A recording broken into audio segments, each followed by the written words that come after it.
The explosion ripped through the dry Arizona air like a thunderclap from hell, and in that split second, I saw Emmanuel's eyes lock on mine, wide, fierce, like he was daring death itself to take us both. Shrapnel whistled past my ear, hot and jagged, as the ground buckled beneath our feet. But he was already moving, a blur of muscle and resolve hurtling toward me from 20 yards out. "Nathan, get down!" he roared, his voice cutting through the chaos. And then he hit me like a freight train, his body slamming into mine, rolling us both into the scrub brush as the world erupted in fire and smoke. I hit the dirt hard, the wind knocked out of me, Emmanuel's weight pinning me down in a tangle of limbs and gear. My heart hammered against his chest. I could feel it, sinking with mine in that impossible rhythm we'd hidden for months.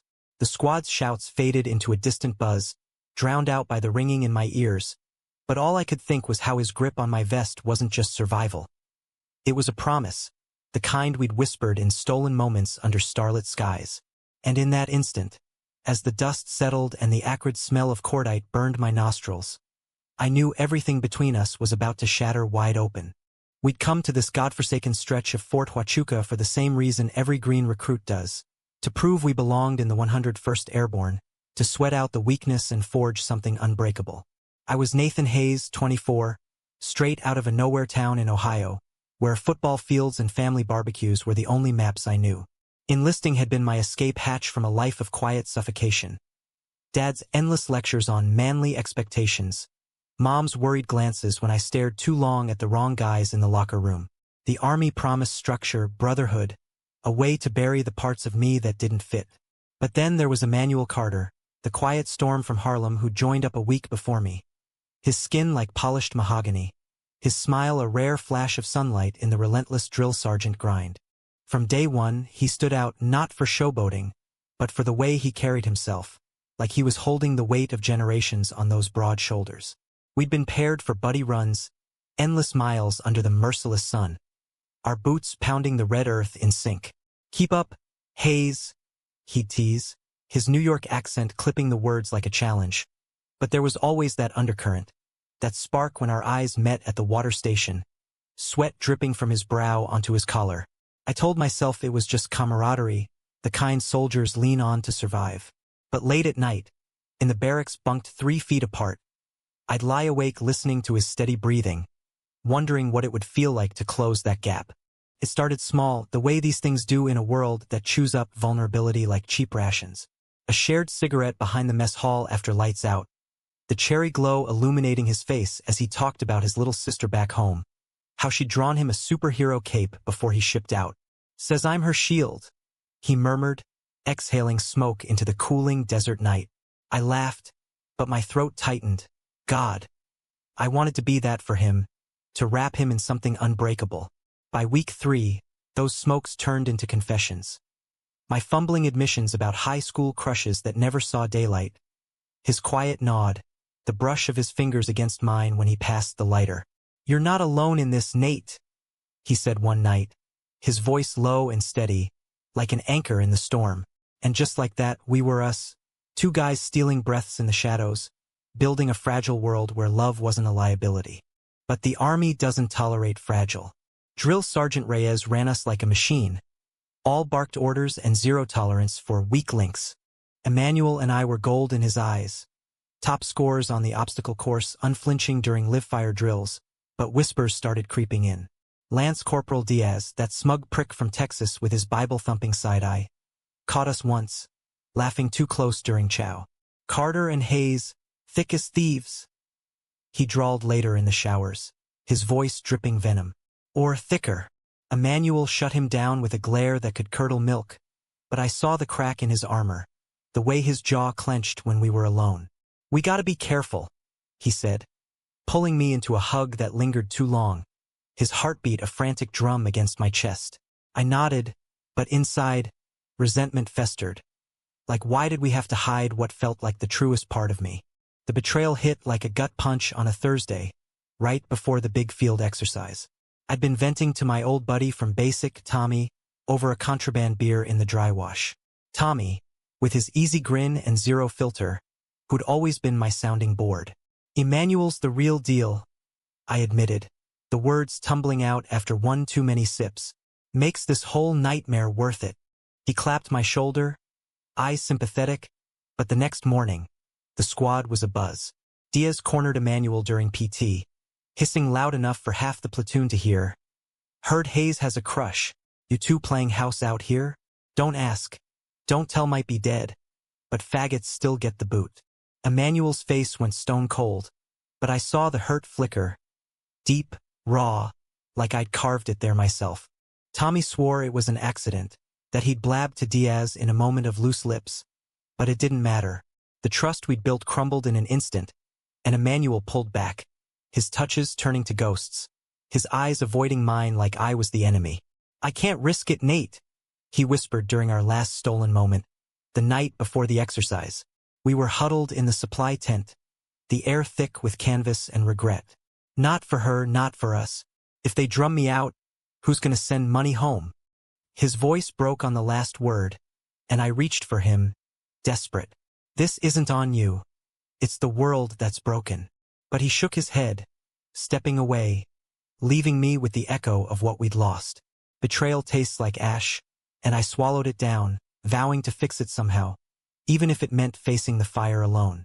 The training exercise was the beast we'd all dreaded. A simulated night op in the Huachuca foothills, full immersion with blanks, pyros, and enemy insurgents played by the brass.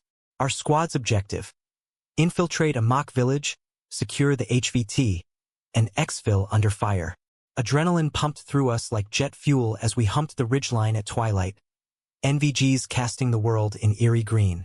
Emmanuel led point, his silhouette sharp against the fading sun. Every move precise despite the rift between us. I trailed rear guard, rifle heavy in my grip, the weight of unspoken words heavier still. Diaz smirked at me from the middle, muttering under his breath, but I ignored him. Focus on the mission, Hayes, I chanted like a mantra. Then it went to hell. We breached the wire on the mock compound, stacking up for the door when the first IED detonated. Real pyrotechnics for realism, close enough to singe. Shouts erupted, our line fracturing as actors in keffiyehs popped smoke and laid down suppressing fire with sim rounds that stung like hornets. In the confusion, Emmanuel signaled me forward. Old habits die hard, and we pushed into the house, clearing rooms with tactical precision. But Diaz, that snake, hung back, his radio crackling with a bogus call. Contact! Hayes is hit. It was a setup, I realized too late, his way of flushing us out, turning our secret into squadroom fodder. The Real blast came when we hit the back room. A training dummy rigged with charges, meant to simulate a booby trap, malfunctioned, the timer shorting out in a chain reaction of fire and force.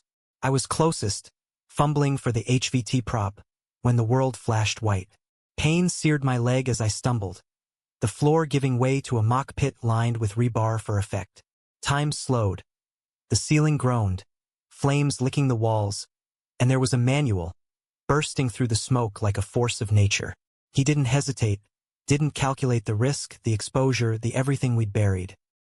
He launched himself across the room, tackling me mid-fall, his arms wrapping around my waist as we tumbled into the pit together.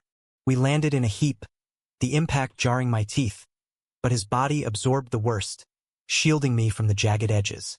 Above us, the structure buckled, debris raining down in a deadly hail, but Emmanuel held fast, his breath hot against my neck. I got you, he growled, voice ragged but unyielding, as he dragged us to the side, covering me with his own frame until the squad hauled us out. Diaz's face was ashen when they pulled us up, his prank forgotten in the face of real peril. Reyes barked orders, medics swarming, but all eyes were on Emmanuel, coughing dust, blood trickling from a gash on his forehead, yet standing tall, his hand lingering on my arm just a beat too long. Word spread like wildfire through the post. Carter saved Hayes' ass, jumped right into the inferno. The story went, embellished with each retelling. Diaz slunk away, his barbs silenced, and even Tommy sought me out, eyes downcast, mumbling apologies that fell flat. But it was Emmanuel who changed everything, not just for me, but for the ghosts we'd all carried. At debrief, Reyes pulled him aside, clapping his shoulder in a rare show of warmth. That wasn't protocol, son. That was heart. The kind that holds a unit together. The squad nodded, a murmur rippling through. Respect, unfiltered, for the man who'd risked it all. For us, the aftermath was quieter, more profound. In the infirmary that night, stitches fresh and painkillers dulling the edges. Emmanuel slipped in after hours, the door clicking soft behind him. "I couldn't let you go like that," he said simply, sinking onto the bed's edge, his hand finding mine under the thin blanket. No more hiding, not after the pit, not after he'd stared down the explosion for me. Tears stung my eyes. Relief, love, the ache of almosts. "You changed me, Em. Made me brave enough to fight for this." He leaned in, forehead to mine, our breaths mingling in the dim light. "We fight together now. No more shadows." Months later, back in the world, discharged honorably after the docs patched us up, we drove cross-country in my beat-up Ford, chasing horizons from the Grand Canyon to the Pacific. Emmanuel's sister met us in California, her hug fierce and knowing, the cape she'd drawn now framed on his dash. We settled in San Diego, jobs at a vet center counseling kids like we'd been. Lost, searching, afraid of their own truths. It's not fireworks every day. Arguments flare over old wounds. The world still got its barbs. But in the quiet evenings, watching the sun dip into the ocean, his hand in mine feels like victory. A humanistic reminder that courage isn't always loud. Sometimes it's just choosing love over and over in a country that's learning to make room. And yeah, perceptions changed. Not just the squads or the brasses, but mine most of all. Emmanuel didn't just save my life that day. He showed me how to live it, unapologetically, two hearts beating as one against whatever comes next.